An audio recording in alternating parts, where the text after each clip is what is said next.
வேலைக்குச் செல்லும் பெண்கள் பணி செய்யும் இடத்தில் மிக கவனமாக இருக்க வேண்டும். உயர் பதவி கிடைக்கும், சம்பள உயர்வு கிடைக்கும். வியாபாரிகளை பொறுத்தவரை அதிக முதலீடு செய்ய வேண்டாம். கான்ட்ராக்டர், ரியல் எஸ்டேட் தொழில் செய்பவர்கள், காய்கறி கடை, எலக்ட்ரானிக் கடை, கணினி, பிளம்பர் தொழில், துணிக்கடை, விவசாயம், பேக்கரி தொழில் செய்வோர் எல்லோருக்கும் நல்ல லாபம் கிடைக்கும். காலகட்டம் பொறுத்தவரை சிலருக்கு உயர் பதவி கிடைக்கும். வேலை செய்பவர்கள் கூடுதல் வேலை பார்க்கும் வேண்டிய காலம் இது. ஜென்ம குரு காலகட்டம் என்பதால் கோபம், மன அழுத்தம், அலர்ஜி வராமல் பார்த்துக் கொள்ள வேண்டும். பணி செய்யும் இடத்தில் தைரியமாக சில முக்கிய முடிவுகள் எடுக்கும் நேரம்.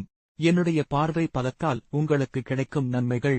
உங்களுக்கு ஜென்ம குருவாக இருக்கும் நான் ராசிக்கு 5ஆம் இடம், 7ஆம் இடம், 9ஆம் இடத்தை பார்க்கிறேன். 5ஆம் இடத்தை நான் பார்ப்பதால் நீண்ட நாள் குழந்தை இல்லாத உங்களுக்கு குழந்தை பிறக்கும். தந்தை வழி சொத்துக்கள் உங்களுக்கு வந்து சேரும். குலதெய்வ வழிபாடு கிடைக்கும். உங்கள் ராசிக்கு 7ஆம் இடத்தை நான் பார்ப்பதால் திருமணத் தடை நீங்கி மனதிற்கு பிடித்த வாழ்க்கை துணை அமையும். கூட்டுத் தொழிலில் தொடங்கும் வாய்ப்பு உண்டாகும். கணவன் மனைவி ஒற்றுமை அதிகரிக்கும்.